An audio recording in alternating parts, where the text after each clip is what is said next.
Hi everyone, my name is Victoria. I am an Atlas Corps Fellow from Nigeria, currently serving at Bronx Works in New York. And with me today I have Saket. Saket, can you please introduce yourself? Thank you, Victoria. Hi, everyone. I am Saket. I am from India, serving at American India Foundation in New York. Great. Can you tell us about yourself, something about yourself in 2 sentences? Yes, I think one of the current roles that I'm doing, which is an executive assistant to the CEO of my organization, that has been a very interesting, I would say, phase or an interesting experience so far. And I have learned quite a lot also. Managed to utilize my skills in there. Great. And what social issue are you passionate about? So I wouldn't say one social issue because I believe all social issues are interconnected. So I would say climate, Great. gender, and education. Oh, great. Why those particular ones? I think because those three are the larger issues and all of them are interconnected. Okay. You cannot isolate and solve one problem and then isolate the other one and solve another. So you have to solve them together. For example, if I may, if you don't educate a girl child, she will not grow up and be able to get empowered. If you don't address the awareness that is surrounding the lack of climate change awareness, if you don't address that, the world will be continuing to have more fires, more disasters caused by man. Okay, forget you. So everything is interdependent on each other. So right. If you want to feed the child and the child is hungry, sorry, if you want to teach a child and the child is hungry, you need to feed him before he listens and stuff like that. Oh, that's interesting. So have you done something in regards to the social issue previously before your experience with Atlas Corps? Yes, that's why I think I'm more inclined to say those three broader issues because I was very fortunate to be able to work with many organizations across the world in the form of consultant, and also I had the privilege of working with the United Nations, particularly UN Women, UNDP, and the UN Secretariat on a range of issues primarily leading to achieving the Sustainable Development Goals. Wow, that's interesting. So can you tell us, so far being an Atlas Corps Fellow, how has this fellowship impacted your life, professionally and personally? Professionally, it has made a huge impact in terms of the experience that I'm getting. I don't think I would have ever even thought of being an executive assistant to a major organization CEO. So that has been really rewarding, and obviously, I mean, there are challenges that we face every day and I'm getting to learn how to overcome them. Personally, I think it's very cliched, but it's actually true.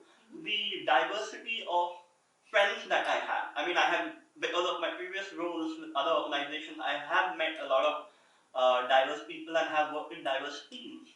But being in a fraternity or community where you can, depend on other fellows is something very different personally. That's great. That's great. So your relationship with other fellows, and have you also had? I mean, you happen to be in a very prestigious position. So does that afford you the opportunity to meet with change leaders, from different parts of the world? Like, does your profession actually expose you to, a great networking opportunity? Yeah, that's a very interesting question you asked because I am, I think, one of the very fortunate people who have had experience working primarily with young people because even at the UN, I was working with change makers on behalf of the UN. Outside the UN as well, I was mingling or interacting, or I would say the word cross-pollinating ideas with different change makers across the world. Great. So this fellowship also made it more robust in my communication with other change leaders. So it's no question that the fellowship has had a great impact in you, in your profession and all of that. So how do you see yourself actually putting all of these things you've learned, after the fellowship? So I think this is a very, I always get very uncomfortable when people ask me, what are you doing after the fellowship? Or how will you implement it after the fellowship? Because the funny thing is, we are always evolving and we are continuously learning. If that is what you think, that you are always learning and evolving, then I don't need to have a fixed plan on where to use these skills. Sure.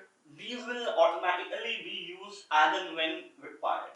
Great. So I think the whole experience that I'm getting, that itself will be utilized to its fullest extent regardless of where I go or what I do. Okay, that's interesting. What are your plans like? I mean, of course, I know you said you don't like to talk more about your plans, going back, using your skills and all of that. But I mean, when you get back to your country, do you think this fellowship will actually open opportunities for you? Just getting back and telling them, hey, I've experienced in the US, I've worked in this very prestigious position you just talked about. So do you see that, opening, more opportunities for you when you get back to your home country and start implementing these things? Of course, I mean, I'm sure it will.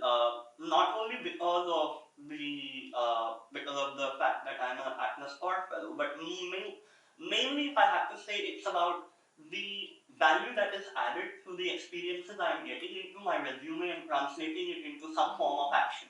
True. So, the fact that I'm getting all these experiences being an executive assistant to the CEO, that would be very well reflected in my CV, and I'm sure it will open a lot of doors. And that's good.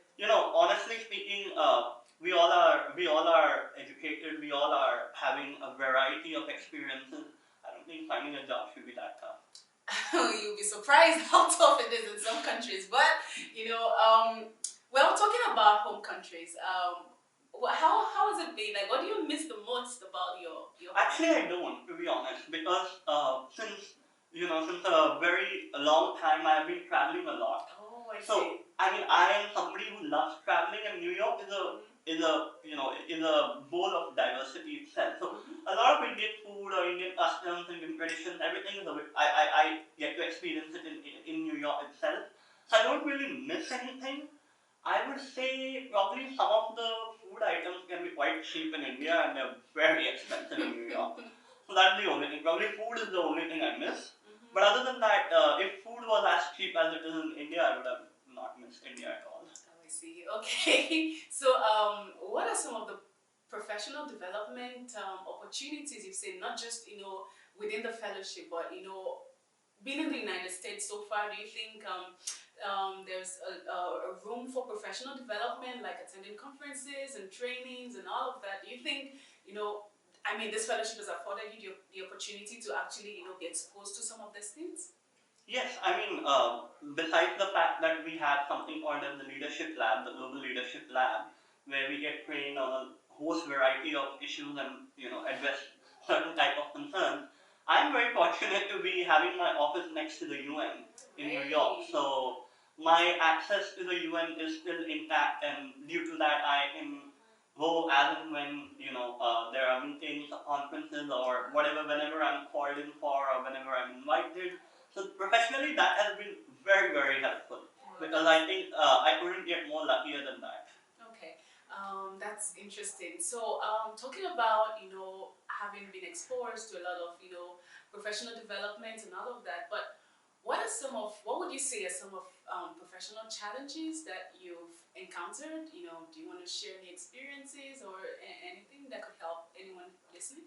I mean, the biggest challenge itself is my role. When I was applying for the role, I was like, I'm underqualified for this role because most people who are executive assistants to a very major non-profit CEO, they have years and years of experience, and the next step for them is usually to become the director or like the chief of staff or the organization.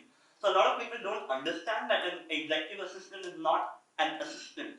Yeah. And EA acts like an advisor to the CEO and also manages the entire organization system-wide interdepartmental coordination. I see. So that has been quite challenging because I had never done something like that before, and also I got to manage our board.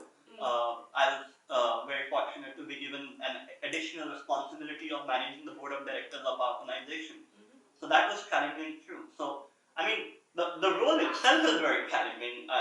Being an EA is a very tough job, and I have now learned how to respect an EA and what is the fundamental difference between an assistant who manages the calendar and schedule and all versus an executive assistant who manages the entire executive office. Well, that's enlightening.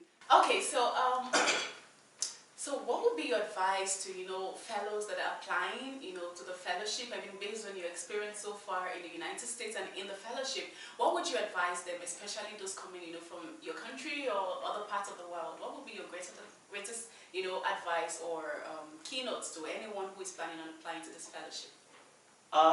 Thanks for asking me to advise. I don't think I'm in a position to advise anyone, but I would say that for fellows who are applying, please don't underestimate the value of this fellowship and the experience and exposure that you will get. So just because you have a low stipend does not mean that you can discount the fact that you're getting to work in a developed country like United States and having an exposure that otherwise would be extremely difficult.